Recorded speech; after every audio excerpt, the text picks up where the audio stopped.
وسلم على رسوله الكريم أما بعد فأعوذ بالله من الشيطان الرجيم بسم الله الرحمن الرحيم وإذا سمعوا ما أنزل إلى الرسول ترى أعينهم تفيض من الدمع مما عرفوا من الحق صدق الله مولانا العظيم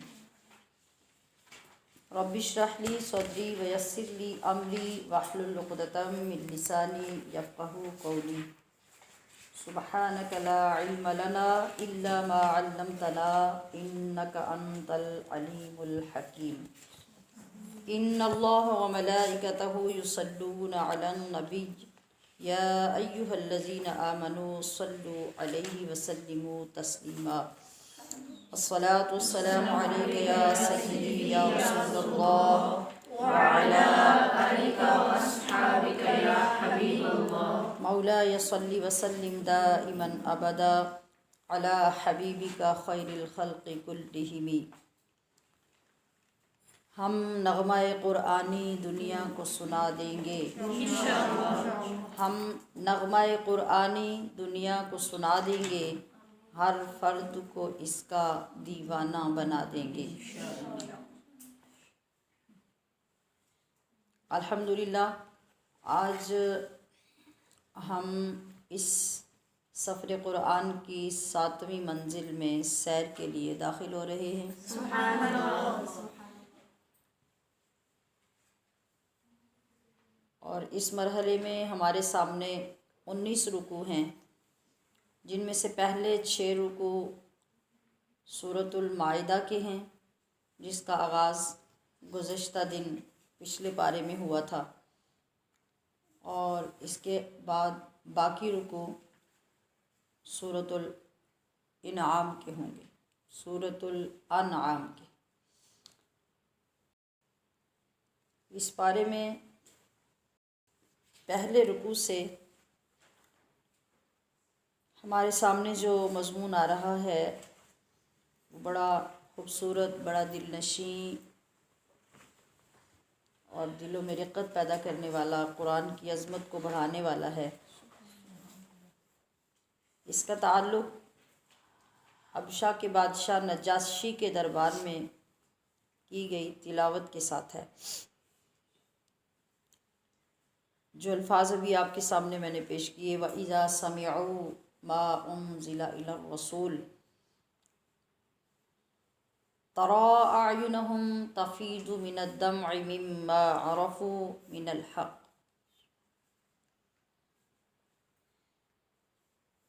اس کا ترجمہ پہلے سماعت کر لیجئے، پھر واقعہ سمجھنے میں اور آسانی ہو جائے گی. کہ جب ان لوگوں نے وہ کلام سنا جو رسول کی طرف نازل ہوا، تَرَى أَعْيُنَهُمْ، تو تم نے ان کی آنکھوں میں دیکھا، تَفِيضُ مِنَ الدَّمْعِ، آنسو بہہ رہے تھے، یعنی ان کی آنکھیں برس رہی تھی آنسوؤں سے.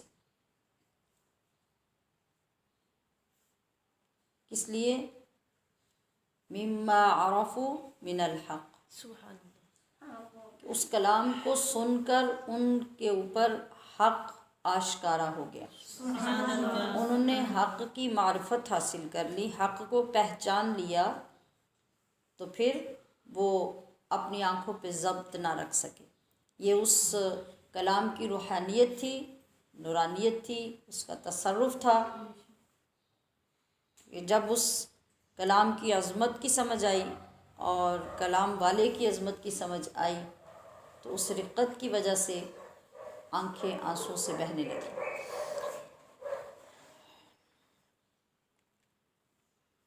مدینہ طیبہ کی طرف ہجرت کرنے سے پہلے آپ نے اسلامیات کی کتابوں میں پڑھ رکھا ہوگا کہ کچھ افراد نے مشرکین مکہ کے مظالم سے تنگ آ کر حبشہ کی طرف ہجرت کی تھی، جن میں 11 مرد اور 4 خواتین تھیں. ان 11 مردوں میں حضرت عثمان غنی بھی تھے اور حضرت امام جعفر طیار بھی تھے۔ خواتین میں حضرت رقیہ بھی تھیں، حضرت ام سلمہ بھی تھیں دیگر لوگوں کے ساتھ۔ جس وقت مشرکین مکہ کو یہ پتہ چلا کہ مسلمان مکہ سے چلے گئے ہیں اور انہوں نے جا کے حبشہ میں پناہ لے لی ہے، تو یہ اپنی سازشوں کا جال لے کر پیچھے پہنچے اور نجاشی بادشاہ کے دربار میں مسلمانوں کے خلاف بہت کچھ بیان کرنے لگے، ان کی ریپوٹیشن کو خراب کرنے کے لیے، اور ان کے اوپر بہت سارے الزامات لگائے کہ یہ فسادی لوگ ہیں، یہ اپنے باپ دادا کے دین کو چھوڑ کر ایک نئے دین میں داخل ہو گئے ہیں، ان کا نبی معاذ اللہ ایسا ہے ویسا ہے، لہٰذا ان لوگوں کو اپنے ملک سے نکال دیا جائے تاکہ آپ کا امن و امان خراب نہ ہو۔ بادشاہ نے کہا کہ تم لوگوں کی بتائی ہوئی باتوں پر میں اسی وقت یقین کر سکتا ہوں جب فریق مخالف کو بھی بلاؤں اور ان سے بھی حقیقت حال پوچھوں۔ تو نجاشی بادشاہ نے یہ لوگ جو مکہ سے ہجرت کر کے گئے تھے ان لوگوں کو بلایا اور حضرت جعفر طیار سے کہا کہ یعنی ان سے سوال کیا کہ تم لوگ حضرت عیسیٰ علیہ السلام کے بارے میں کیا عقیدہ رکھتے ہو؟ تو فی الفور حضرت جعفر طیار نے سورہ مریم کی تلاوت شروع کر دی۔ حضرت عیسیٰ علیہ السلام کے بارے میں سوال ہو رہا ہے اور ان کی والدہ کی شان میں اتری ہوئی سورت حضرت جعفر طیار نے تلاوت کرنی شروع کر دی۔ تو جب وہ تلاوت کر رہے تھے تو نجاشی بادشاہ کے دربار میں آس پاس جتنے لوگ تھے وہ بھی، اور خود نجاشی بادشاہ بھی زار و قطار رو رہے تھے اس کو سن کر۔ اس صورتحال کا تذکرہ اللہ کریم نے اس آیت مبارکہ میں کیا، وَإِذَا سَمِعُوا مَا أُنزِلَ إِلَى الرَّسُولِ تَرَىٰ أَعْيُنَهُمْ تَفِيضُ مِنَ الدَّمْعِ مِمَّا عَرَفُوا مِنَ الْحَقِّ۔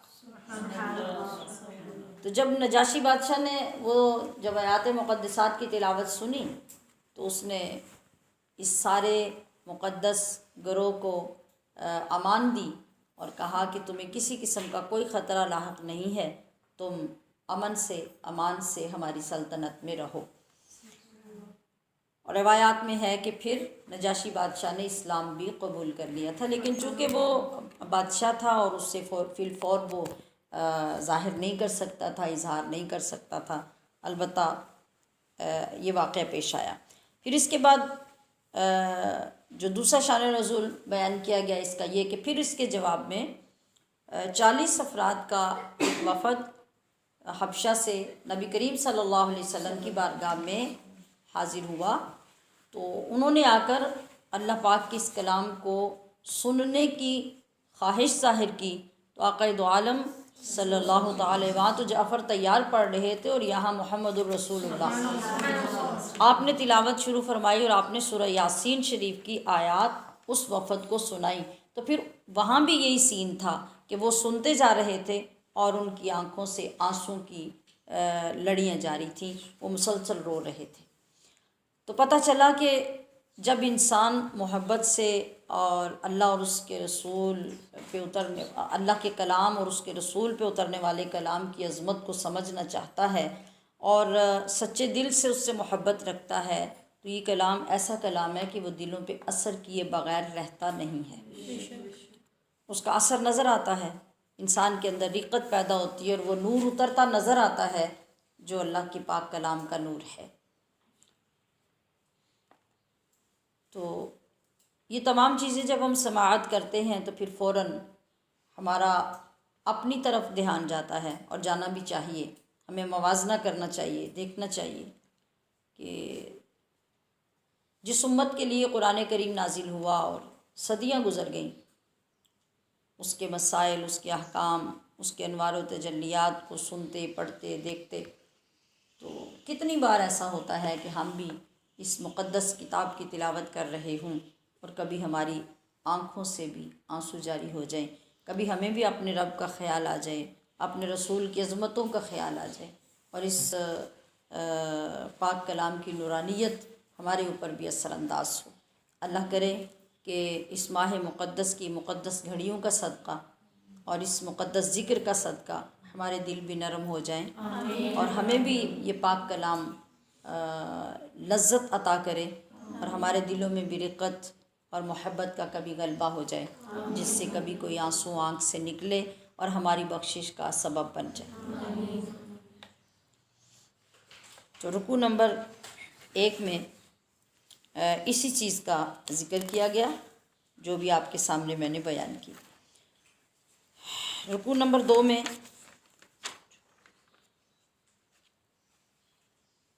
قسم اٹھائی جاتی ہے، جو مختلف اس کے طریقے ہوتے ہیں، کبھی گزری ہوئی بات پہ، کبھی آنے والی بات پہ، کبھی ویسے عادتاً اللہ کی قسم، اللہ کی قسم، اللہ کی قسم، بات بات میں کہنے کی عادت ہوتی ہے۔ یہ مختلف انداز ہوتے ہیں قسم کے۔ تو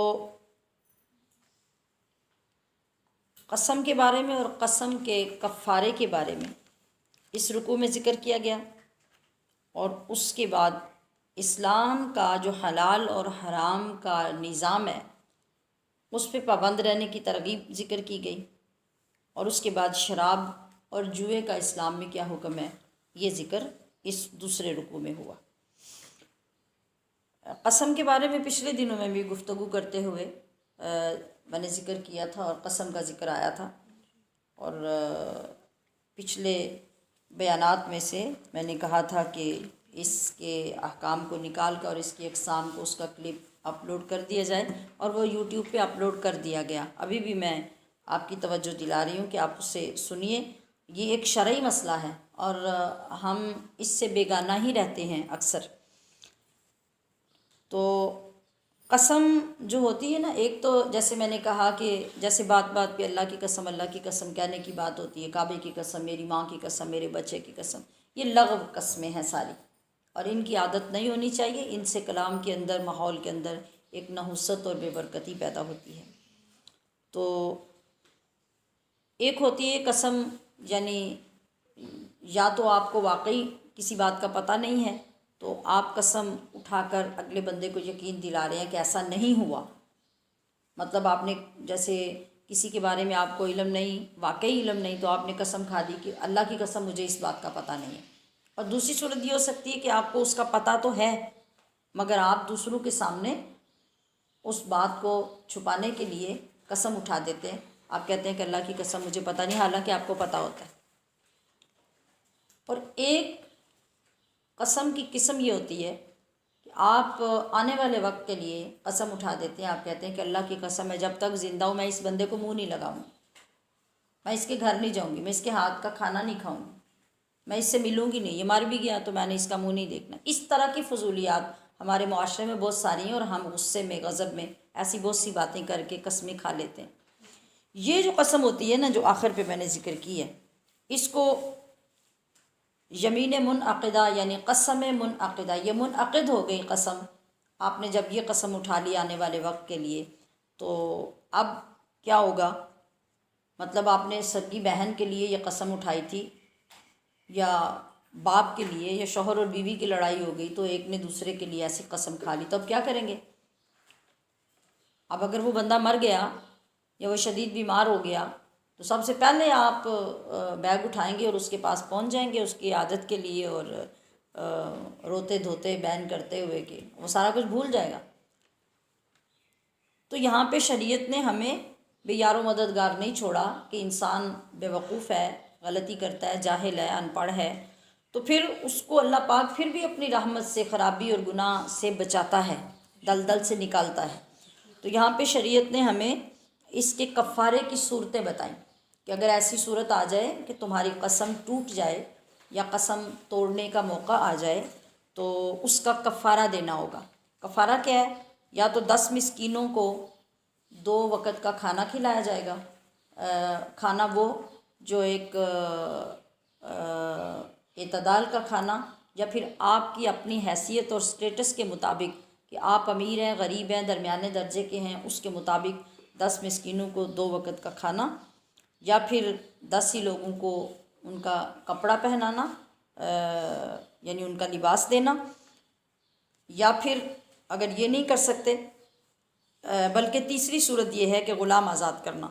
اب غلام آزاد کرنے والی تو صورت ہمارے دور میں ہے نہیں، لہٰذا پہلی 2 صورتیں باقی بچتی ہیں، اور تیسری پھر یہ رہ جاتی ہے کہ اگر آپ بے حد غریب ہیں، بے حد مسکین ہیں، کوئی بھی آپ کے پاس گنجائش نہ کھانا کھلانے کی ہے، نہ کپڑا لے کے دینے کی ہے 10 لوگوں کو، تو پھر آپ کیا کر سکتے ہیں، پھر 3 روزے لگاتار رکھیں گے اور یہ آپ کی قسم کا کفارہ ہوگا۔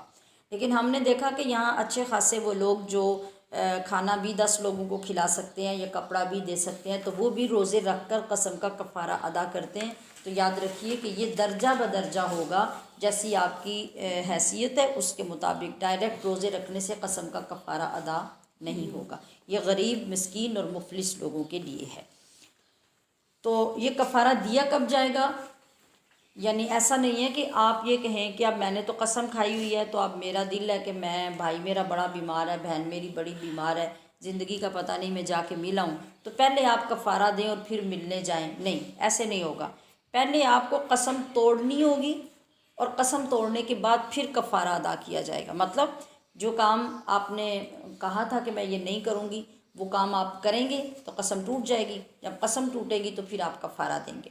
اور اگر آپ نے جہالت کی وجہ سے کسی ایسے کام پہ قسم کھا لی جس پہ قائم رہنا گناہ ہے، خلاف شریعت ہے، تو پھر فوری طور پہ اس قسم کو توڑ دینا چاہیے، اس پہ قائم رہنا بھی گناہ ہے۔ اب مزید آپ نے اس کے بارے میں جاننا ہو تو یوٹیوب پہ قسم کی اقسام اور اس کا جو وہ ہے بیان، اس کو سن لیجئے، وہ چند منٹ کا ہی ہے۔ جن لوگوں کو مزید ضرورت ہو یا کسی کو آگے بتانا چاہیں تو اس کے ذریعے سے رہنمائی حاصل کر لیجیے۔ جی، اس کے بعد اسی رکوع میں، رکوع نمبر 2 میں اسلام کے حلال اور حرام کے نظام کا ذکر کیا گیا ہے۔ یعنی ایمان والے لوگ جو ہیں ان کو یہ اختیار نہیں ہے کہ کسی چیز کو اپنی مرضی سے اپنے اوپر حلال کر لیں اور کسی کو حرام کر لیں، یا جو چیزیں اللہ پاک نے حلال کی ہیں ان کو اپنی مرضی سے حرام کر لیں۔ یہ تمام اختیارات اللہ کی ذات کو ہیں، اور اللہ پاک نے جو ضابطے مقرر کر دیے ہیں ایمان والوں کے لیے ضروری ہے کہ وہ انہی ضابطوں پر چلیں۔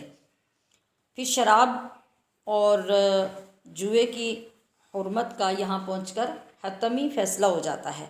یعنی پیچھے تو رعایتیں آ رہی تھیں نا، پچھلے اسباق میں ہم نے یہ پڑھا کہ فرمایا گیا کہ جب تک تم نشے کی حالت میں ہو تو نماز نہ پڑھو، مطلب یہ کہ جب نشہ ختم ہو جائے پھر نماز پڑھو، اور چونکہ نماز ضروری ہے تو اس میں رغبت کیا ہے کہ شراب چھوڑ دو، اس سے گریز کرو۔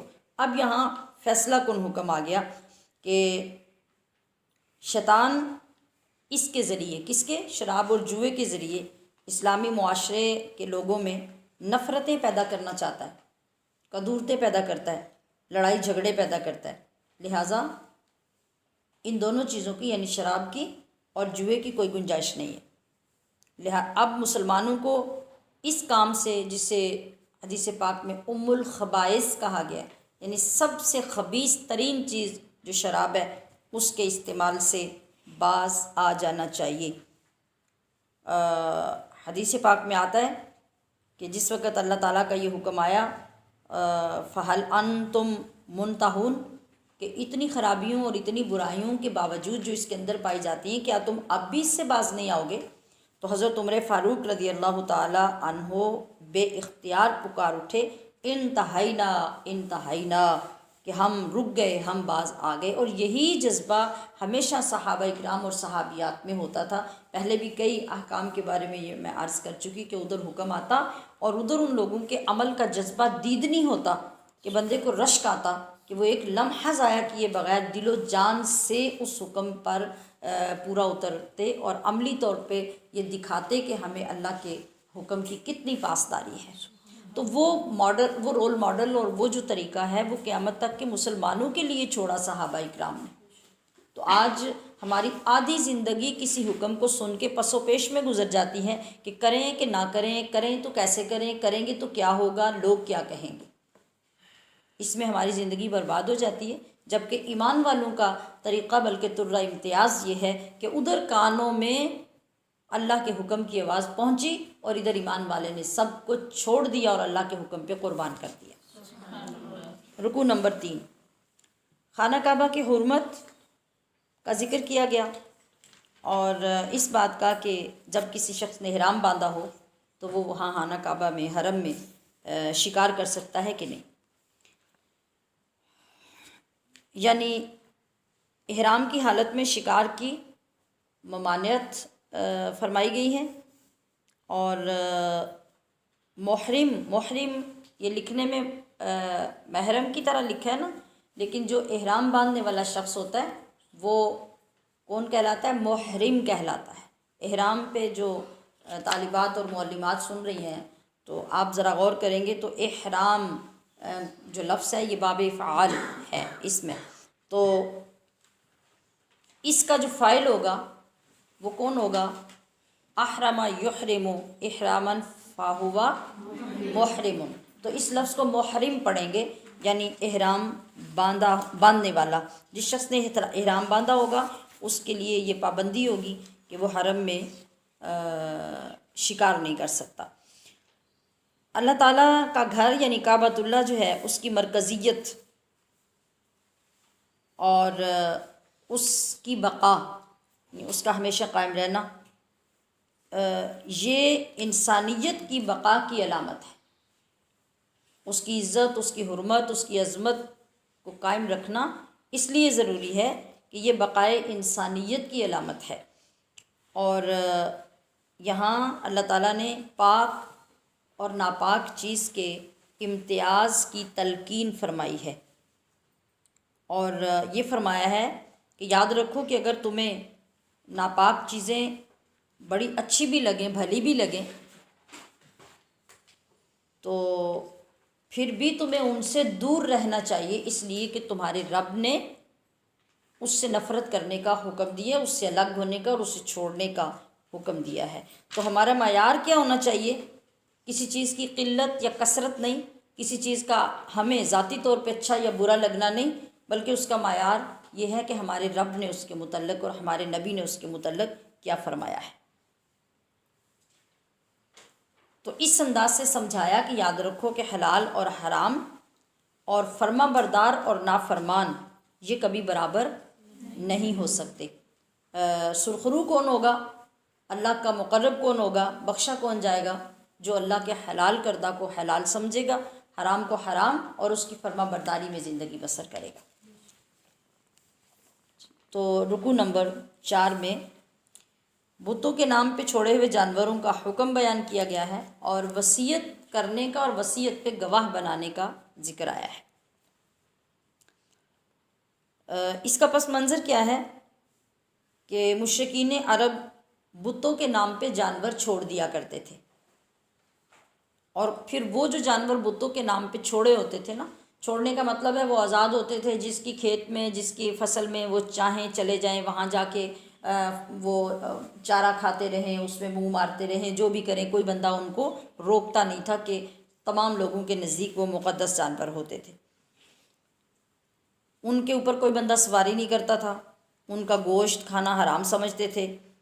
تو اب جب شریعت محمدیہ صلی اللہ علیہ وسلم کا نفاذ ہوا تو فرمایا گیا کہ یہ ساری باتیں مشرکوں کی باتیں ہیں، کسی شخص کو یہ اختیار نہیں ہے اللہ اور اس کے رسول کے سوا کہ وہ کسی حلال کو حرام یا حرام کو حلال سمجھے۔ تو اللہ تعالیٰ اور اس کے رسول کی بات کو چھوڑ کر اپنی بات کو فوقیت دینا، یہ کہاں کی دانش مندی ہے؟ کہ وہ لوگ یہ کہتے تھے کہ ہم اپنے باپ دادا کی بات پہ عمل کریں گے، تو ان کے باپ دادا کون سے عالم فاضل تھے؟ وہ کون سا ہدایت یافتہ لوگ تھے؟ وہ بھی تو جاہل، ان پڑھ اور اجڑ اور گنوار لوگ تھے۔ تو پھر ان کا فالوور بننا یہ کہاں کی عقل مندی کی بات ہے؟ تو مسلمانوں کو مخاطب کر کے فرمایا گیا کہ تم اپنی جان کی فکر کرو تو تم ہدایت پر قائم رہو گے، یعنی تمہیں یہ فکر ہونی چاہیے کہ ہماری آخرت کیا ہے اور آگے چل کے ہمارے لیے ثواب اور عذاب کس صورت میں ہے، تو تمہاری بھلائی اس میں ہے۔ اگر تم اپنے اس راستے پہ قائم رہو گے تو یہ لوگ تمہارا کچھ نہیں بگاڑ سکتے، لہٰذا تم ان کی باتوں کی طرف توجہ مت دو۔ یہاں میں یہ بات عرض کر دوں کہ یہ جو طریقہ کار تھا بتوں کے نام پہ جانوروں کو چھوڑنے کا، تو آج ہمارے کچھ عقیدت مند لوگ جو ہیں وہ اپنے مال میں برکت کے لیے، اللہ کی رضا کے لیے اور اللہ کے نیک بندوں کا قرب حاصل کرنے کے لیے اپنی کچھ چیزیں، اپنی کمائی کا کچھ حصہ، یا اسی طرح گھروں میں پالنے والے جانور جو ہیں، مثلا کسی کے پاس بکری ہے، بھینس ہے، اس کا بچہ ہے، مرغی ہے، اس کا بچہ ہے، تو لوگ فرط محبت میں یہ کہہ دیتے ہیں کہ یہ ہم نے غوث پاک کے نام کا پالنا ہے، اور یہ اس کو پال کے ہم نے ان کے ایصال ثواب کے لیے اللہ کی راہ میں پیش کرنا ہے۔ تو یہاں بہت سے جاہل لوگ اس کام کو وہاں اس کام کے ساتھ منطبق کرتے ہیں، یعنی اس کی تطبیق کرتے ہیں کہ جیسے وہ تھا ویسے یہ ہے۔ وہ لوگ بتوں کے نام پہ چھوڑتے تھے، تو آج اگر مسلمان یہ کرتا ہے تو اس میں اور اس میں کیا فرق ہے؟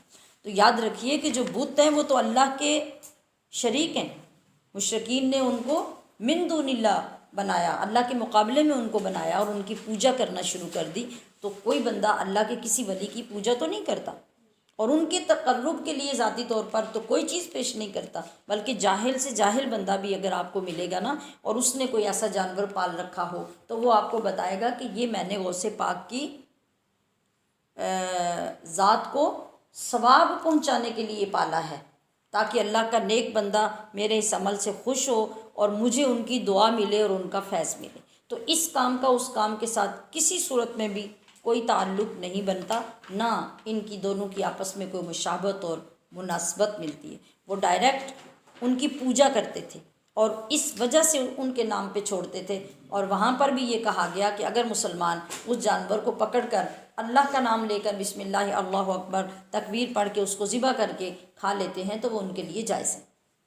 تو آج بھی ایسا ہی ہے، یہاں جو ہے وہ کسی بندے کا تقرب ذاتی طور پہ نہیں، بلکہ اللہ کا تقرب اور اس بندے کے ایصال ثواب کے لیے ایسا کیا جاتا ہے۔ اور ان آیات میں وصیت کے بارے میں فرمایا گیا کہ جب تم مرنے سے پہلے وصیت کرو۔ یہ بات سمجھ لیجیے آپ کہ آغاز اسلام میں وصیت کرنا واجب تھا، اور صحابہ کرام فرماتے ہیں کہ جب آقا علیہ الصلوۃ والسلام نے ارشاد فرمایا تو ہماری پابندی اور فکر کا عالم یہ تھا کہ ہمارے تکیوں کے نیچے وصیتیں لکھی پڑی ہوتی تھیں۔ ہم سوتے تھے تو ہم اپنے تکیوں کے نیچے وصیت لکھ کے رکھ لیتے تھے، مگر جب اللہ پاک نے وراثت کے احکام نازل کر دیے نا، شریعت میں رشتہ داروں کے حصے مقرر کر دیے، اس کے بعد پھر اب وصیت کرنا مستحب رہ گیا، اب لازم، فرض یا واجب نہیں رہا۔ تو طریقہ یہ فرمایا گیا کہ جب تم وصیت کرو، بے شک وہ مستحب عمل پہ ہی کرو، تو کیا طریقہ بہتر ہے کہ اس پہ 2 گواہ بنا لو، 2 گواہوں کے دستخط کر لو، گواہی لے لو، تاکہ تمہارے مرنے کے بعد کوئی بات متنازع نہ ہو جائے، اور ایسا نہ ہو کہ بعد والے لوگ تمہاری وصیت پوری کرنے سے منکر ہو جائیں۔ رکوع نمبر 5 میں حضرت عیسیٰ علیہ السلام کے کچھ معجزات اور آپ پر اللہ پاک نے جو انعامات کیے تھے وہ، اور پھر جو واقعہ مائدہ پیش آیا تھا، کل بھی میں نے ذکر کیا تھا کہ اپنی جگہ پہ جا کے ہم اس کا ذکر کریں گے۔ تو اس رکوع میں ان چیزوں کا ذکر اللہ پاک نے فرمایا ہے۔ ارشاد ہوتا ہے کہ تمام لوگ جب اللہ کی بارگاہ میں قیامت کے دن پیش ہوں گے، اور نبیوں کو بھی اللہ کی بارگاہ میں جب بلایا جائے گا اور سب سے جواب طلب کیا جائے گا ان کی جو ڈیوٹیاں لگی تھیں ان کے بارے میں، اور یہ حجت ہوگی ان کی امتوں کے سامنے تاکہ وہ لاجواب ہو جائیں۔ تو تمام انبیاء جب آئیں گے، اللہ تبارک و تعالیٰ اس دن سب کے سامنے عیسیٰ علیہ السلام سے یہ سوال کرے گا کہ اے عیسیٰ، میری ان نعمتوں کو یاد کرو جو میں نے تمہیں اور پھر تمہاری والدہ کو عطا کی تھی۔ کیا کیا نعمتیں تھیں، کیا مقام تھا۔ حضرت مریم علیہ السلام کو دیکھیے، بچپن سے لے کے پھر حضرت عیسیٰ علیہ السلام کے پیدا ہونے تک کون کون سے مرحلے آئے اور کیا کیا نعمتیں اللہ پاک نے ان کو عطا فرمائی۔ پھر فرمایا کہ روح القدس یعنی جبریل سے تمہاری مدد کی، اور پنگھوڑے میں اور بڑی عمر میں تم نے لوگوں سے باتیں کی، میں نے تمہیں کتاب، حکمت، توریت اور انجیل کا علم سکھایا۔ یہ نعمتوں کا ذکر اللہ پاک قیامت میں عیسیٰ علیہ السلام سے فرمائے گا۔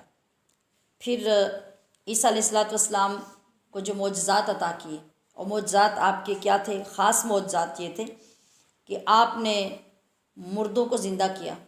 یہ معجزہ اللہ نے آپ کو عطا کیا تھا، اور مختلف اوقات میں مختلف کیٹاگریز کے 4 مردے آپ نے زندگی میں زندہ کیے۔ پھر اس کے بعد جو مادرزاد اندھے پیدا ہوتے تھے، آپ اپنا دست مبارک ان کی آنکھوں پہ پھیرتے تو وہ بینا ہو جاتے۔ یہ معجزہ بھی اللہ پاک نے عیسیٰ علیہ السلام کو عطا فرمایا تھا۔ اور برس کے لا علاج مریض جہاں طبیب، حکیم سب عاجز آ جاتے تھے، تو آپ کا دست مبارک وہاں لگتا تو آپ ان کو ایک دم سے تندرست فرما دیتے۔ یہ معجزات اللہ نے آپ کو بالخصوص عطا کیے تھے۔ اور پھر ایک معجزہ کیا تھا کہ آپ مٹی کے جانور یا پرندے بناتے اور اللہ کے حکم سے اس کے اندر پھونک مارتے تو وہ پرندہ زندہ ہو کے اڑنے لگ جاتا۔ آپ نے دیکھا ہوگا بچپن میں خود بھی، جب ہم بچے ہوتے ہیں تو کیا کرتے ہیں، وہ گیلی مٹی ہے یا آٹا ہے یا کوئی ایسی چیز ہے تو اس کو لے کر کیا کرتے ہیں، اپنے اپنے ذوق کے مطابق چھوٹے چھوٹے اس سے جانوروں کی شکل بناتے رہتے ہیں۔ یہ بھینس بن رہی ہے، یہ مرغی بن رہی ہے، یہ بلی بن رہی ہے۔ تو اس طریقے سے مٹی لے کر حضرت عیسیٰ علیہ السلام کوئی پرندہ، کوئی جانور بناتے اور پھر اللہ کے حکم سے اس کے اندر پھونک مارتے تو وہ ہوتا تو مٹی کا، عام کچی مٹی کا ایک جانور یا پرندہ بناتے، پھونک مارتے تو وہ اڑنے لگ جاتا، اس کے اندر زندگی آ جاتی۔ یہ معجزہ اللہ پاک نے آپ کو عطا فرمایا۔ پھر آپ کو یہ معجزہ بھی اللہ پاک نے عطا فرمایا کہ جب آپ کے حواری، آپ کے صحابی، آپ کے فالوور جب آپ کے پاس آتے اور گھروں سے اٹھ کر آتے تو آپ فرماتے کہ میں جانتا ہوں اس وقت کہ تم گھر سے کیا کھا کے آئے ہو، کیا چھوڑ کے آئے ہو، اور کن چیزوں کا تم نے گھروں میں ذخیرہ کر رکھا ہے۔ یہ معجزہ بھی اللہ پاک نے عیسیٰ علیہ السلام کو عطا کر رکھا تھا۔ اور اس کے بعد مائدہ کا واقعہ۔ یہ مائدہ کا واقعہ کیا ہے؟ حضرت عیسیٰ علیہ السلام نے جب اپنی قوم سے فرمایا کہ تم اللہ کی ذات پر ایمان لاؤ، مجھے اس کا رسول مانو، تو جو تم بار بار اللہ سے نشانیاں مانگتے ہو اور معجزات طلب کرتے ہو، اس سے ڈرو کہ جو لوگ نیک تینت ہوتے ہیں وہ ان باتوں سے اوائڈ کرتے ہیں، وہ اللہ پاک سے نبی کے ماننے کے لیے معجزات کی طلب بار بار نہیں کرتے۔ تو آپ کے حواریوں نے یہ کہا کہ ہم نشانی اس لیے نہیں طلب کر رہے کہ ہم کوئی آزمائش کرنا چاہتے ہیں یا اس طرح نہیں، بلکہ ہمارا مقصد صرف یہ ہے کہ ہم پیٹ بھر کر، شکم سیر ہو کر کھائیں اور اللہ کا شکر ادا کریں، اور ہمیں اچھی طرح آپ کی صداقت کا علم ہو جائے، ہمارے دلوں کو قرار آ جائے، ہم گواہ بن جائیں۔ ان باتوں کے لیے ہم یہ چاہتے ہیں کہ آپ اللہ سے دعا کریں کہ اللہ آسمانوں سے یا اپنی بارگاہ سے ہمارے لیے خوان نعمت، غیب سے ایسا کھانا نازل کرے جو کسی نے کھایا نہ ہو، دیکھا نہ ہو، تو ہم اس سارے کو دیکھ کر اسے کھا کے ہم زیادہ شکر گزار بندے بن جائیں گے اور آپ کے زیادہ گواہی دینے والے اور پکے ماننے والے بن جائیں گے۔ تو اب کیا ہوا کہ اللہ تبارک و تعالیٰ کی بارگاہ میں حضرت عیسیٰ علیہ السلام نے ان حواریوں کے سوال کرنے اور طلب کرنے پر دعا کی۔ دعا کیا تھی کہ اللہم ربنا انزل علینا مائدۃ من السماء تکون لنا عیدا لاولنا وآخرنا وآیۃ منک وارزقنا وانت خیر الرازقین۔ اس کا ذکر کل بھی اور اس سے چند دن پہلے بھی میں نے کیا تھا۔ یہ ہم سب کی اشد ضرورت ہے آج کل کے دور میں، اور وہ تمام خواتین جو ہر ملاقات پہ اس بات کا شکوہ کرتی ہیں اور طلب کرتی ہیں کہ ہمارے گھر میں تنخواہ آتی ہے تو اس کی سمجھ نہیں آتی، پیسہ آتا ہے تو سمجھ نہیں آتی، بے برکتی ہے اور غریبی ہے، مفلسی ہے، ضروریات پوری نہیں ہوتی، یہ نہیں ہوتا. تو اس سب کے لیے بہترین اور پاورفل یہ وظیفہ ہے اس آیت کا جو بھی میں نے آپ کے سامنے پڑھی، اور یہ ہم 7ویں پارے میں سورہ مائدہ کے آخر پہ یہ آیت کریمہ پڑھ رہے ہیں. تو اس کو یاد کر کے وظیفہ بنا لینا. اس کا طریقہ بھی میں نے بتایا تھا کہ رمضان المبارک سے آغاز کریں تو افطاری سے پہلے اول آخر 7 بار یا 11 بار درود پاک پڑھیں اور 7 بار اس آیت کریمہ کو پڑھ کر دعا کریں اور پھر اسے معمول بنا لیں ہمیشہ رمضان کے بعد بھی. تو پھر آپ دیکھیں کہ اللہ پاک کس طرح آپ پہ رزق کی بارش کرتا ہے. یقین سب سے پہلے ضروری ہے ایک. دوسری چیز یہ کہ نسبت کی عظمت کو سمجھنا ضروری ہے. ٹھیک ہے، نسبت کی عظمت کو سمجھنا ضروری ہے. اب دیکھیے کہ حضرت عیسیٰ علیہ السلام نے کیا عرض کیا کہ یا اللہ آسمان سے ہمارے لیے ایک دسترخوان اتار دے. تو وہ کیا ہوگا؟ وہ تکون لنا عیدا لاولنا و آخرنا، کہ وہ ہمارے لیے اتنی خوشی کا باعث ہوگا کہ ہمارے اگلوں پچھلوں کے لیے وہ وقت وہ دن عید بن جائے گا. اگر تو نے میری دعا قبول کی اور اس کی قبولیت میں یہ خوان نعمت اتارا تو ہمارے لیے یہ عید بن جائے گا. اور وآیۃ منک، اور یہ تیری قدرت کی نشانی ہوگی ہمارے لیے. اور پھر اقرار کیا کہ ورزقنا وانت خیر الرازقین، کہ تو ہمیں اس انداز سے روزی عطا فرما کہ تو ہی بہترین روزی دینے والا ہے. تو اللہ تبارک و تعالیٰ نے کیا فرمایا؟ آگے جواب آیا کہ اے موسیٰ، اے عیسیٰ، تمہارے مانگنے پر میں یہ خوان نعمت تو اتار دیتا ہوں.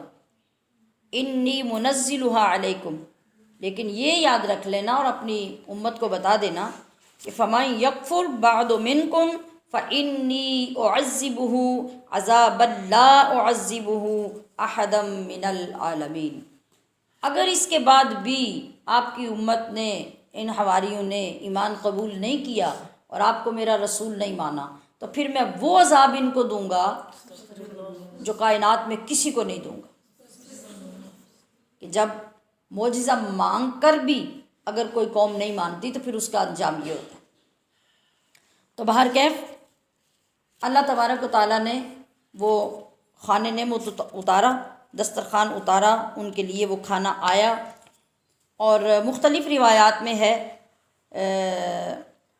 جلالین شریف تفسیر کے مطابق یہ ہے کہ اللہ پاک کا وہ خوان نعمت کچھ فرشتے لے کر زمین پہ اترے. وہ ایک دسترخوان تھا جو آسمان سے لے کے آئے. اس دسترخوان کے اندر 7 مچھلیاں اور 7 روٹیاں لپیٹی ہوئی تھیں. حضرت ابن عباس روایت کرتے ہیں کہ فرشتے دسترخوان میں روٹی اور گوشت لے کر آسمان سے نازل ہوئے. اور بعض روایتوں میں یہ بھی ہے کہ ایک تلی ہوئی بہت بڑی مچھلی تھی جس کے اندر کانٹا نہیں تھا اور اس کے اندر سے آئل یعنی روغن ٹپک رہا تھا، جیسے ابھی ابھی فرائی کر کے روسٹ کر کے بھیجی گئی ہو. اس مچھلی کے سر کی طرف نمک تھا اور اس کی دم کی طرف سرکہ رکھا تھا. اور جیسے دسترخوان پہ ہم مختلف چیزیں چنتے ہیں اس طرح اس کے ارد گرد مختلف طرح کی سبزیاں تھیں اور اس کے ساتھ 5 روٹیاں تھیں.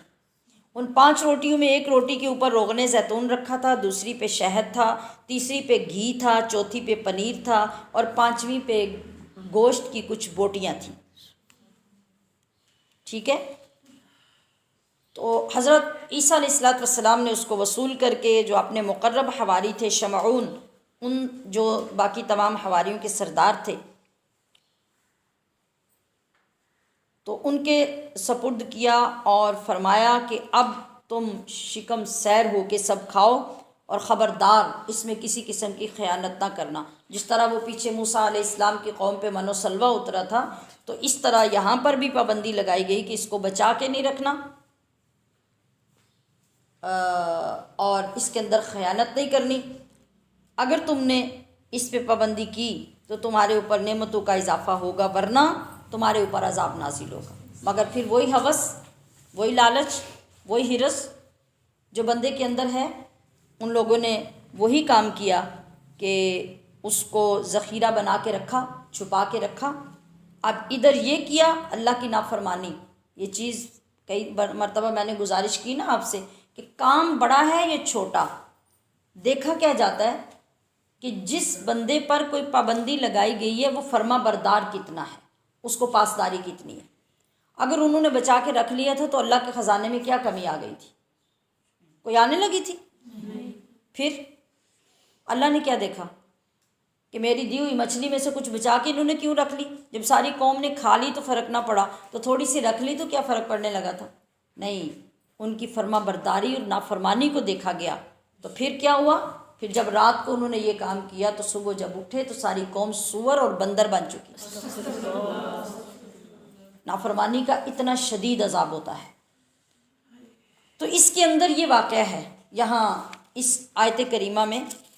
تو اب جب اس صورتحال کو سامنے رکھ کر ہم اللہ کی بارگاہ میں یہ دعا کریں گے، اور نسبت تصور میں کیا ہوگی کہ یا اللہ جس طرح تو نے اپنے نبی کی دعا سے وہ کام کیا اور وہ نعمت عطا فرمائی جس کا کوئی وجود دنیا میں تھا ہی نہیں، جس کو دنیا والے کہیں سے تلاش نہیں کر سکتے تھے، دیکھ نہیں سکتے تھے، اور اس انداز سے تو نے وہ چیز عطا کی جو بالکل ناممکنات میں سے تھی۔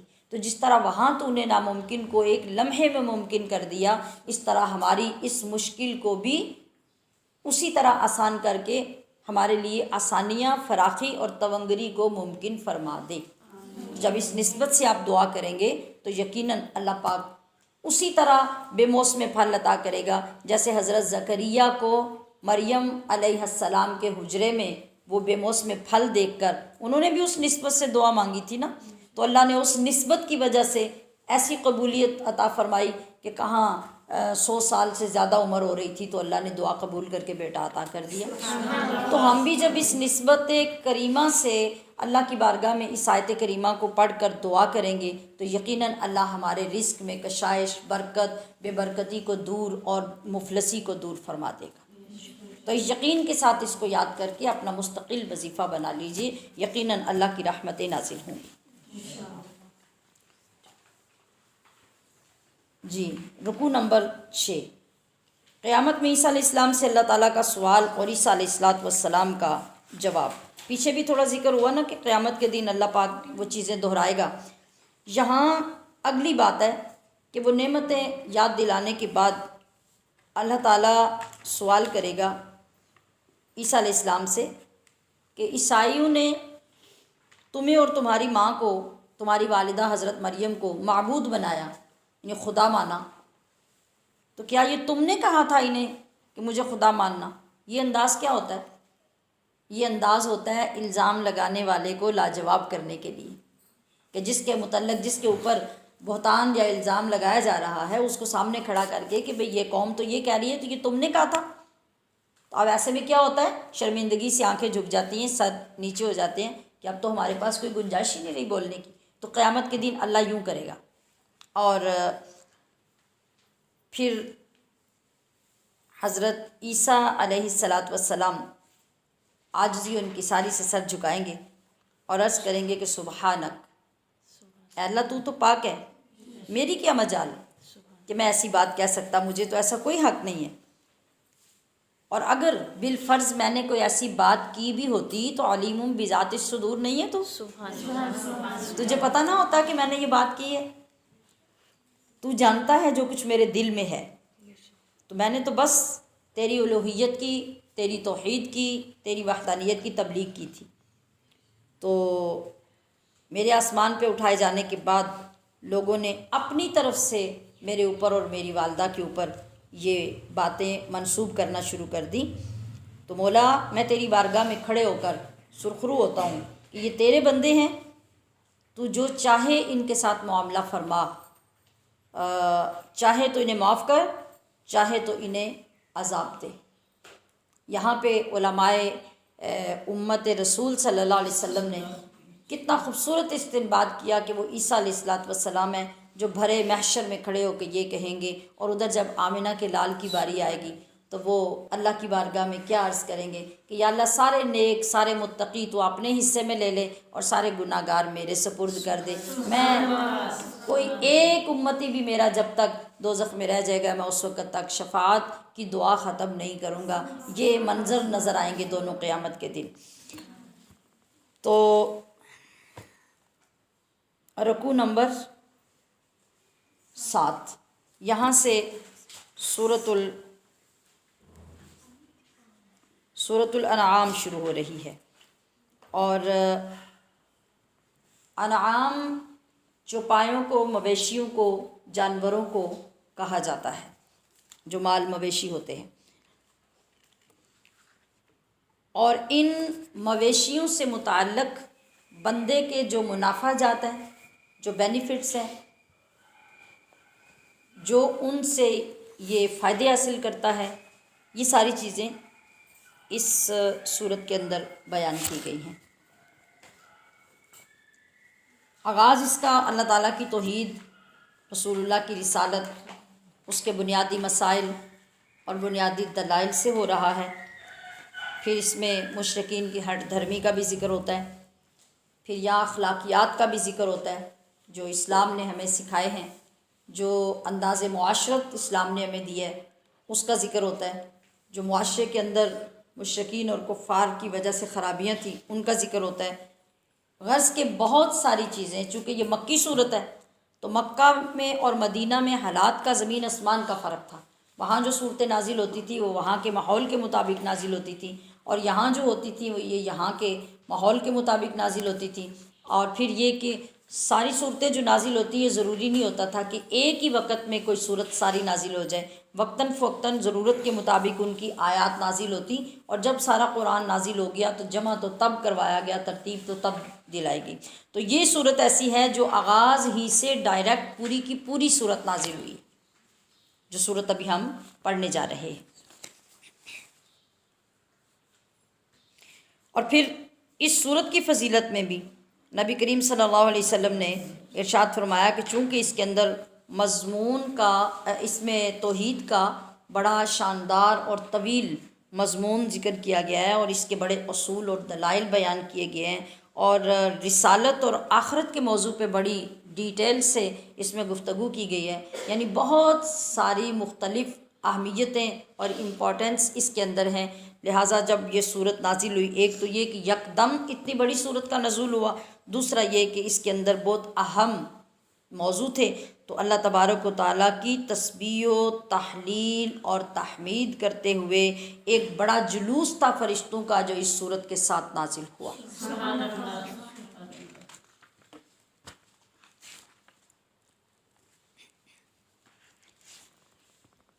جی، تو آغاز ہوا آگے اس صورت کے رکوع نمبر 7 پارے کا جو ہے، اس کے اندر ان باتوں سے آگے چل کے رکوع نمبر 8 میں اللہ تبارک و تعالیٰ نے یہ بیان کیا کہ کارخانہ ہستی کا خالق اور مالک نہ کوئی تمہارا بت ہے، نہ کوئی تمہارا باطل معبود ہے، بلکہ وہ کون ہے؟ وہ اللہ ہے، اللہ کے سوا کوئی نہیں ہے۔ یعنی نبی علیہ السلام سے فرمایا کہ ان سے کہہ دیجئے کہ دنیا میں چل پھر کر دیکھیں، اور یہ قرآن میں جا بجا ارشاد کیا گیا ہے کہ قل سیروا فی الارض، کہ زمین میں چلو، سیر کرو، غور کرو، تفکر کرو، اللہ کی نشانیوں کو پہچانو، اس کی قدرتوں کو دیکھو، تاکہ معرفت خداوندی تمہارے لیے آسان ہو جائے۔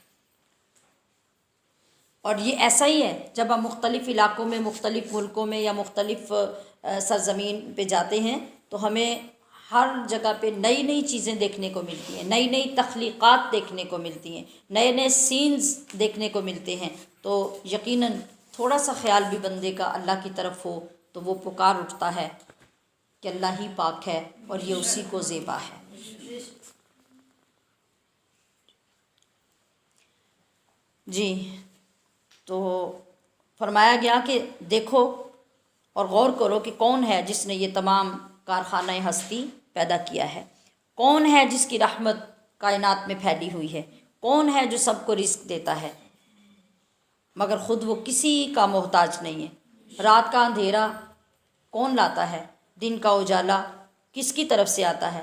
دکھوں، تکلیفوں، دردوں، مصیبتوں میں دعائیں سننے والا کون ہے؟ اور دکھوں کو سکھوں میں بدلنے والا کون ہے؟ یہ ساری دنیا میں ذرا وزٹ کرو، سیر کرو، سروے کرو تو دیکھو، تمہیں پتہ چلے گا کہ اللہ کے سوا کوئی اور بھی ہے۔ یاد رکھو کہ اللہ کا عذاب، اس کی گرفت، اس کی پکڑ سے کون بچے گا؟ وہی جو اللہ کی سچی گواہی دینے والا ہوگا، جو اس پر ایمان لانے والا ہوگا اور اس کے نبی کا کلمہ پڑھنے والا ہوگا۔ رکوع نمبر 9۔ مشرکین اور کفار قرآن کے واقعات سنتے تھے مگر ان سے سبق حاصل کرنے کی بجائے کیا کرتے تھے؟ ان کا مذاق اڑاتے تھے۔ تو فرمایا گیا کہ ان سے بڑا ظالم کون ہے جو اللہ تعالیٰ پر بھی جھوٹ باندھنے سے باز نہ آئے یا پھر اس کی آیات کو جھٹلائے۔ جو لوگ اللہ کے ساتھ شرک کرتے ہیں، یاد رکھو کہ اللہ پر کھلم کھلا جھوٹ باندھ رہے ہیں، تو ایسے ظالم سوچیں بھی نہ کہ کبھی وہ کامیاب ہو سکیں گے۔ قیامت کے دن ان کو کھڑا کر کے ان سے پوچھا جائے گا کہ لاؤ تمہارے شریک کہاں ہیں، لاؤ تمہارے وہ خدا کہاں ہیں جن کو میرے مقابلے میں تم پوچھتے تھے۔ تو اس وقت کیا ہوگا؟ ان کے ہوش اڑ جائیں گے، نہ کوئی جواب ہوگا، نہ بچنے کی کوئی صورت ہوگی۔ تو اللہ تعالیٰ نے فرمایا کہ یہ لوگ اگر نبی کی بات سنتے بھی ہیں تو اس لیے نہیں سنتے کہ انہوں نے اس کو ماننا ہے، سمجھنا ہے، نہیں، صرف مذاق اڑانے کے لیے، تمسخر کرنے کے لیے یہ اللہ کے نبی کی باتیں سنتے ہیں اور ان کی مجلسوں میں آ کے بیٹھتے ہیں۔ تو آج ان کی آنکھیں بند ہیں، ان کی آنکھیں اس وقت کھلیں گی جب یہ دوزخ کے کنارے پہ پہنچ جائیں گے۔ اس وقت یہ اپنی بدبختی پہ ماتم کریں گے اور کہیں گے کاش کہ ہمیں کوئی دنیا میں بھیج دے تو ہم وہاں جا کے ایمان لے آئیں، مگر وقت ختم ہو چکا ہوگا، اس وقت کچھ نہیں ہو سکے گا۔ رکوع نمبر 10۔ قیامت کے بارے میں بتایا گیا کہ قیامت کیا ہے؟ یہ اللہ سے ملاقات کا دن ہے۔ تو یہ دنیا کا دستور ہے، طریقہ ہے، ہمارا یہ لائف سٹائل ہے کہ جب بھی ہم کسی سے ملنے کے لیے جانا چاہتے ہیں یا جاتے ہیں تو جانے سے پہلے تیاری کرتے ہیں،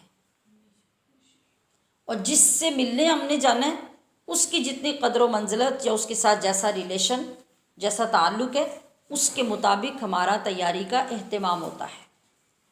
اگر کسی نے جا کے کوئی باز پرس کرنی ہے، کوئی سوال و جواب ہونا ہے، کوئی انٹرویو کرنا ہے، کوئی پیچھے کی باتیں پوچھنی ہے، تو ہم اس کے لیے الرٹ ہو کے اپنی تیاری کر کے جاتے ہیں۔ اگر صرف زیارت کرنی ہے، ویسے ملاقات کرنی ہے، تو پھر ہم اس کے مطابق بن سمر کے اپنی تیاری کر کے جاتے ہیں۔ تو تم سوچ لو کہ قیامت میں تمہارے ساتھ کیا ہونا ہے اور تمہاری تیاری کیسی ہونی چاہیے اور وہ تم کب کر سکتے ہو۔ تو یہ لوگ جنہیں آج کسی بات کا اثر نہیں ہے، ان کے لیے فرمایا گیا کہ یہ اپنے سارے گناہ اپنی پیٹھوں پہ لاد کر اللہ کے حضور حاضر ہوں گے۔ تو سن لو، یہ دنیا جس میں رہ کے تم یہ سب کر رہے ہو، یہ محض کھیل اور تماشا ہے، جبکہ آخرت اس کے مقابلے میں اللہ سے ڈرنے والوں کے لیے خیر ہی خیر ہے، وہ ہمیشہ رہنے والی ہے۔ وہاں اللہ کے انعامات ہی ایسے لوگوں کا مقدر ہوں گے جو آج دنیا میں اپنے رب کو مان لیں گے۔ لہٰذا آج اگر ہمیں اس کی سمجھ آ گئی تو انشاءاللہ آگے کامیابی ہے، سرخ روئی ہے، اور جب رب کے حضور آپ ملاقات کے لیے پیش ہوں گے تو رب آپ کی اس تیاری کو دیکھ کے بے انتہا خوش ہوگا اور پھر تمہیں انعامات سے نوازے گا۔ رکوع نمبر 11۔ حضور کا ہر کام وحی الہی سے ہوتا ہے، یعنی کوئی شخص یہ نہ سمجھے کہ حضور کوئی کام اپنی مرضی سے یا کمی بیشی یا تبدیلی اپنی مرضی سے کرتے ہیں۔ وہ آگے چل کے بھی جو آقا علیہ الصلوۃ والسلام کی شان کے متعلق آتا ہے، وَمَا يَنطِقُ عَنِ الْهَوَىٰ إِنْ هُوَ إِلَّا وَحْيٌ يُوحَىٰ، کہ کام کرنا کسی فعل کا واقع ہونا یہ تو بڑی دور کی بات ہے، آپ کے تو لب مبارک بھی اس وقت تک نہیں ہلتے جب تک اللہ کی طرف سے اجازت نہیں آتی اور وحی نہیں نازل ہوتی۔ تو اللہ تعالیٰ فرما رہا ہے کہ پہلی قوموں پر ہم نے بیماریاں، تنگ دستیاں ڈالیں، مگر وہ لوگ اس کے باوجود راہ راست پر نہیں آئے۔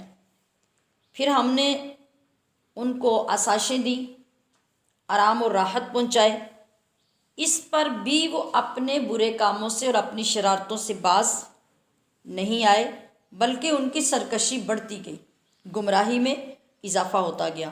تو پھر ہم نے ان کے ساتھ کیا کیا، یعنی ہم نے دونوں طریقے آزمائے، دونوں انداز سے ان کو موقع دیا کہ اس طرح سدھر جاؤ، اس طرح سدھر جاؤ۔ نہ تو وہ تنگی اور غریبی اور مصیبت اور بیماری میں سلجھے، اور نہ ہی وہ آسائش اور آرام میں سدھرے۔ تو ہم نے پھر کیا کیا، ہم نے پھر اچانک ان کو ایسا پکڑا کہ وہ حیران و ششدر ہو کے رہ گئے۔ ہم نے ان کا نام و نشان مٹا دیا، ان کی جڑوں کو کاٹ دیا۔ تو پھر نبی کریم صلی اللہ علیہ وسلم کی زبان مبارک سے اعلان کروایا گیا کہ میں نہیں کہتا تم سے کہ میرے پاس اللہ کے خزانے ہیں، اور نہ یہ کہتا ہوں کہ میں خود جان لیتا ہوں غیب کو، اور نہ ہی میں کوئی فرشتہ ہونے کا دعویٰ کرتا ہوں، میں تو اپنے رب کی وحی کا پابند ہوں۔ خود حضور صلی اللہ علیہ وسلم نے اقرار فرمایا اور اعلان کیا کہ وہ وحی میرے رب کی طرف سے مجھے پہنچائی جاتی ہے، اور میں جو اعلان کرتا ہوں، جو عمل کرتا ہوں، اس کے مطابق کرتا ہوں۔ رکوع نمبر 12 میں نبی کریم صلی اللہ علیہ وسلم کو حکم ہوا کہ آپ ایمان والوں کے لیے سلامتی کی دعا کریں، یعنی جن لوگوں کو اللہ کا خوف ہے اور اپنے رب کے سامنے جانے سے، جمع ہونے سے، اپنے حشر سے ڈرتے ہیں، تو اے حبیب آپ قرآن کریم کی آیتوں کے ذریعے ان لوگوں کو ڈراتے رہیے کہ قیامت کے دن اللہ کے سوا ان کا کوئی سفارشی اور حمایتی نہیں ہوگا۔ جو اپنے رب کو راضی کرنے کے لیے صبح و شام اپنے رب کا ذکر کرتے ہیں، ان کے لیے آپ سلامتی کی دعا کریں۔ اللہ تعالیٰ اپنے شکر گزار بندوں کو بہت اچھی طرح جانتا ہے۔ وہ لوگ جب بھی آپ کے پاس آئیں، اللہ یعنی میری محبت میں، آپ کی غلامی میں، آپ کی اطاعت میں، تو آپ ان کی سلامتی کے لیے دعا کیا کریں۔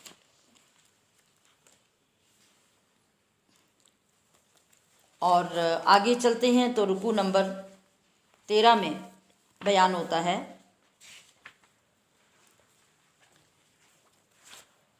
کہ اللہ ہی ہر چیز کو جاننے والا ہے، یعنی ہر چیز، ہر جاننے والے، ہر عالم سے بڑھ کر کس کا علم ہے؟ اللہ تعالیٰ کا۔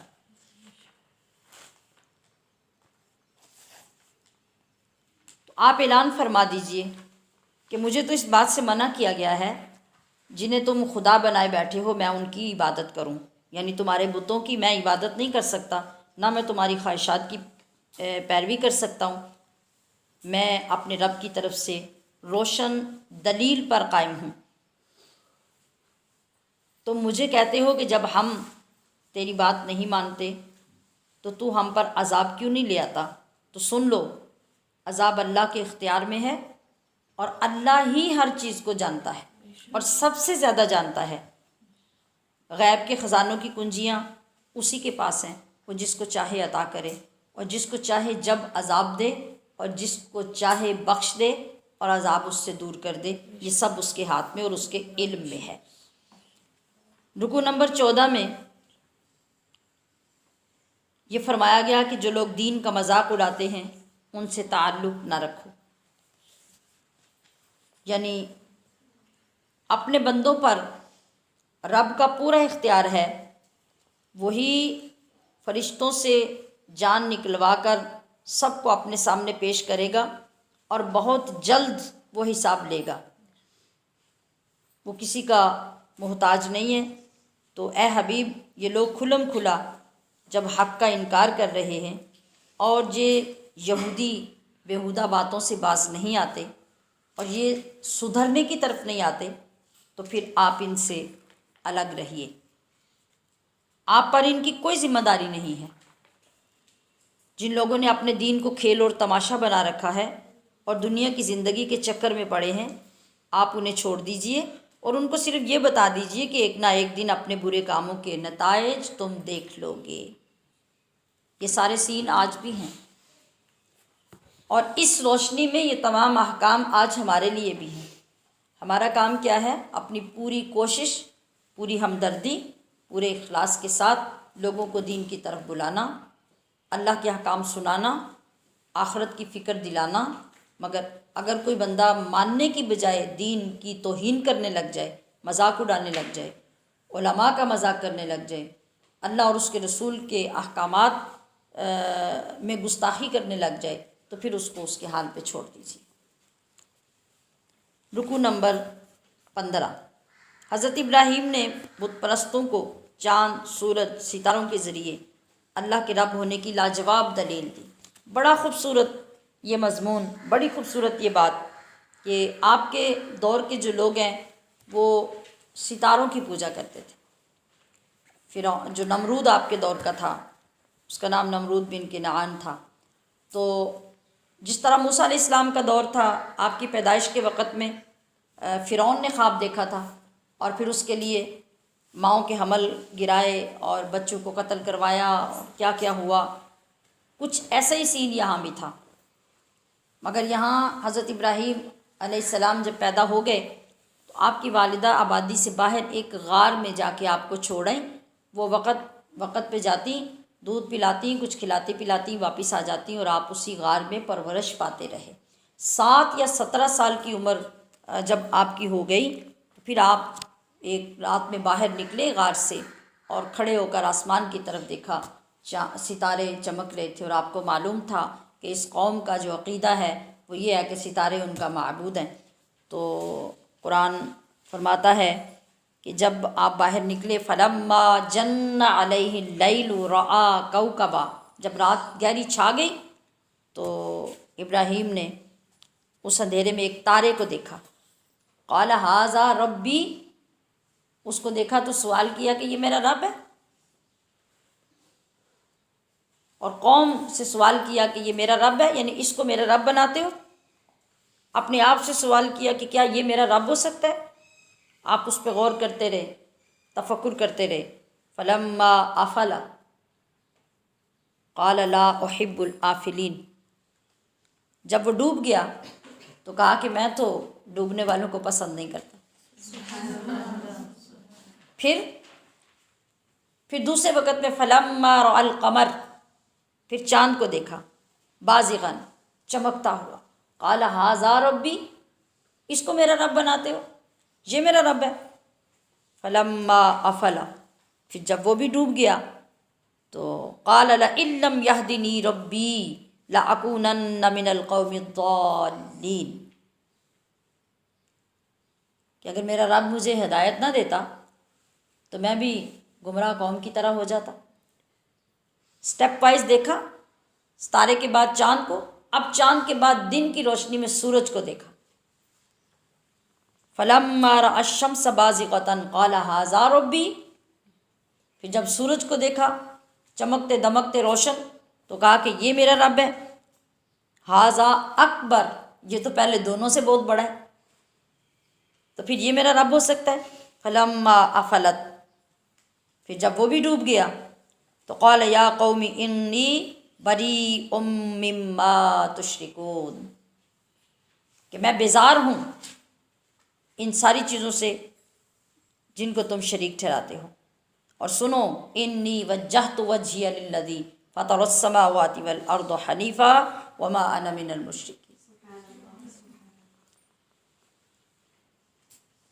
کہ میں اسی کا ہوں اور میں نے اپنا منہ اس طرف کیا جس نے آسمانوں اور زمینوں کو پیدا کیا، میں اسی رب کا ہوں اور میں مشرکوں میں سے نہیں ہوں۔ یعنی اس خوبصورت انداز سے حضرت ابراہیم نے ایسی لاجواب تبلیغ کی اور ان سارے لوگوں کو جھٹلا دیا، لاجواب کر دیا کہ رب تو وہ ہوتا ہے جس کے اندر تغیر نہیں آتا، جو ڈوبتا نہیں ہے، وہ چھوٹا بڑا نہیں ہوتا، وہ منظر سے غائب نہیں ہوتا. تو یہ ساری چیزیں تو ان کے اندر پائی جا رہی ہیں، تو یہ کیسے رب ہو سکتے ہیں؟ جی تو رکوع نمبر 16. اس رکوع میں اللہ تبارک و تعالیٰ نے ایک ساتھ 18 نبیوں کا ذکر کیا ہے،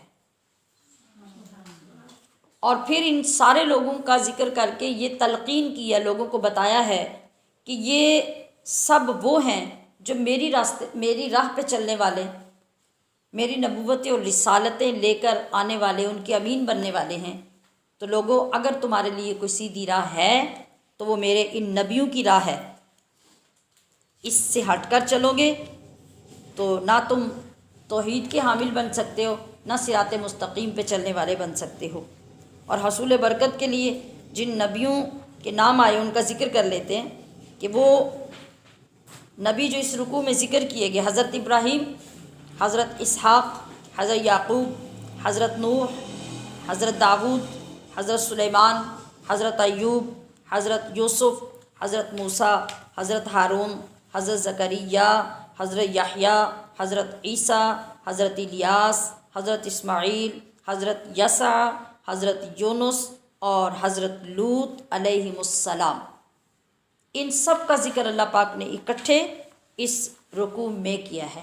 یہ میں نے محلے کے لوگوں کے نام نہیں لیے، یہ اللہ کے برگزیدہ نبیوں کے نام لیے ہیں. اور اتنے مقدس نام سن کے ایک بار بھی آپ کی زبان سے سبحان اللہ نہیں نکلا. عجیب بات ہے. فیض لینے کے بھی تو آداب ہوتے ہیں. جب آپ کے دل میں ان مقدس ہستیوں کا نام سن کر خوشی اور وہ عقیدت پیدا نہیں ہوتی ہے تو پھر فیض کیسے ملے گا؟ رکوع نمبر 17. قرآن کریم سچی اور مصدق کتاب ہے. ایک لفظ ہوتا ہے مصدق، ایک ہوتا ہے مصدق. اس کا فرق یاد رکھیے. مصدق وہ ہوتا ہے جو کسی کی تصدیق کرتا ہے، اور مصدق وہ ہوتا ہے جس کی تصدیق کی جاتی ہے. تو پہلی جتنی کتابیں اور صحیفے ہیں وہ سارے مصدق ہیں، اور ہمارا قرآن کیا ہے؟ مصدق ہے. اس نے آ کے پہلی کتابوں کی تصدیق فرمائی ہے. اور اس پاک کلام کو اللہ نے جب مصدق کہا، تصدیق کرنے والا کہا، تو پھر وہ جو منکر تھے، جو یہود و نصارہ تھے، جو انکار کرتے تھے، نبی علیہ السلام کا انکار کرتے تھے اور قرآن کا انکار کرتے تھے، وہ لاجواب ہو گئے. اور ان کی تردید اللہ نے فرما دی کہ قرآن تو تمہاری اپنی کتابوں کی تعریف کر رہا ہے، ان کی تصدیق کر رہا ہے، اور تم ایسے بدبخت ہو کہ تم اس قرآن کا انکار کرتے ہو. یہ تو خود تمہاری کتابوں کی تصدیق کر رہا ہے، جس سے پتہ چل رہا ہے کہ تمہاری کتابیں تھیں اور تمہاری کتابوں میں اس کتاب کا بھی ذکر تھا، اس رسول کا بھی ذکر تھا، اور تم اچھی طرح ان کو جانتے ہو، نبی کو بھی پہچانتے ہو، کتاب کو بھی جانتے ہو، بس صرف ہٹ دھرمی اور بدبختی کی وجہ سے اس پر ایمان نہیں لاتے. رکوع نمبر 18 میں اللہ تعالیٰ کی ذات و صفات اور قدرت کی معرفت کا ذکر کیا گیا ہے. یعنی اللہ تعالیٰ نے دعوت دی ہے بندوں کو کہ کائنات کے حقائق دیکھو، ان پہ غور کرو اور میری معرفت کا مشاہدہ کرنے کی کوشش کرو کہ اللہ کیسا ہے، اس کی شان کتنی بڑی ہے، اس کی قدرت کا اندازہ تم کیا لگا سکو گے. اللہ تو وہ ہے جو دانے سے اور گٹھلی سے پورا درخت نکال دیتا ہے، اور وہ ایسا ہے کہ وہ زندہ سے مردہ اور مردہ سے زندہ نکال دیتا ہے. مرغی کی مثال، انڈے کی مثال، اور ان ساری چیزوں کو سامنے رکھیں تو اللہ کے سوا یہ کون کر سکتا ہے. رات آتی ہے تو کائنات میں کسی کی طاقت نہیں کہ وہ دن لا سکے، مگر وہ یکدم سارے اندھیرے دور کر کے دن لے آتا ہے، اور دن کے بعد رات لانا چاہتا ہے تو بے انتہا اجالوں کو یکدم تاریکیوں میں تبدیل کر دیتا ہے. اور یہ بھی کیوں لاتا ہے؟ اے بندے، یہ بھی تیری راحت، تیرے آرام، تیرے سکون کے لیے لاتا ہے کہ رات میں تو آرام کرے اور دن میں تو محنت مشقت کرے، کام کرے.